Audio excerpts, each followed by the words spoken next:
കേരളപ്പിറവി ദിനത്തിൽ സെക്രട്ടേറിയറ്റിന് മുന്നിൽ ഒരു സമരം അവസാനിക്കുകയായിരുന്നു. സർക്കാർ പ്രഖ്യാപിച്ച 1000 രൂപയുടെ ഓണറേറിയം വർധന തങ്ങളുടെ ആവശ്യത്തിന്റെ അടുത്തുപോലും വന്നില്ല എങ്കിലും ആശമാർ സെക്രട്ടേറിയറ്റ് നടയിലെ സമരം ഇന്ന് അവസാനിപ്പിച്ചു.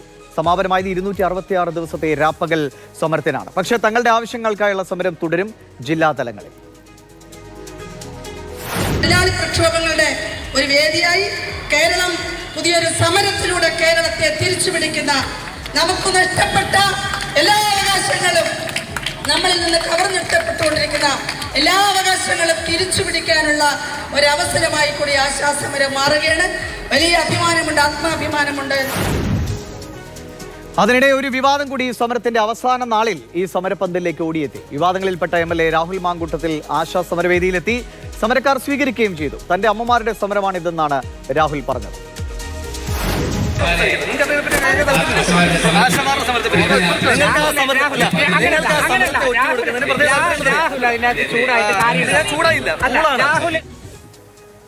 രാഹുൽ എന്നും രാവിലെ ഒരു കാര്യമില്ലാതെ ഒരടിസ്ഥാനമില്ലാത്ത കുത്തിത്തിരിപ്പിന് മാത്രമായിട്ട്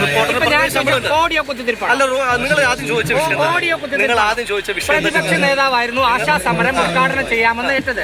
അദ്ദേഹം ഇതുവരെ എത്തിയിട്ടില്ല. അപ്പൊ അദ്ദേഹം എത്താത്തതിന്റെ കാരണം നിങ്ങൾക്ക് നല്ല വൃത്തിയായിട്ട് അറിയാം. KPCCയുടെ യോഗം തുടങ്ങിയിട്ടേ ഉള്ളൂ. അത് നിങ്ങൾക്ക് നല്ല വൃത്തിയായിട്ട് അറിയാം. അദ്ദേഹം അവിടുന്ന് പോയി.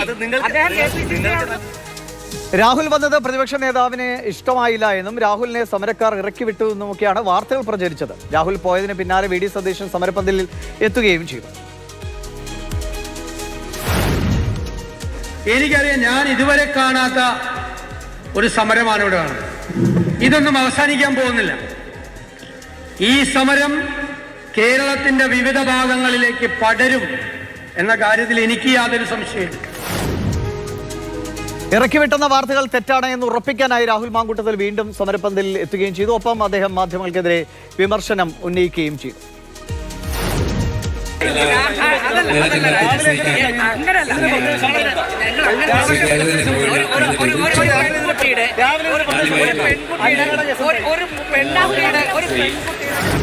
ലൈംഗികാരോപണങ്ങൾ നേരിട്ട ഒരാളെ ആശാ സമരത്തിലേക്ക് വിളിച്ചു വരുത്തിയത് ശരിയോ തെറ്റോ എന്ന ചർച്ച നടക്കുന്നുണ്ട്. വിവാദങ്ങൾ ആരോപണങ്ങൾ മാത്രമാണെന്നും കേസുകൾ ഇല്ല എന്നും തങ്ങൾ വിളിച്ചിട്ട് തന്നെയാണ് രാഹുൽ മാങ്കൂട്ടത്തിൽ വന്നത് എന്നും ആശമാരും വ്യക്തമാക്കുന്നു. മാങ്കൂട്ടത്തിനടുത്ത് ഞാൻ ചോദിച്ചു പോവുകയാണ്. അവൻ്റെ ഒരല്പം നല്ല തിരക്കാണ്. ഞാൻ പറഞ്ഞു ഒരിക്കലും പോകരുത്, 2 വാക്ക് ഞങ്ങൾക്ക് വേണ്ടി അഭിവാദ്യം അർപ്പിച്ചിട്ടേ പോകാവുള്ളൂ എന്ന് പറഞ്ഞു. അദ്ദേഹം തിരിച്ചു വരികയും ചെയ്തു. ഒരു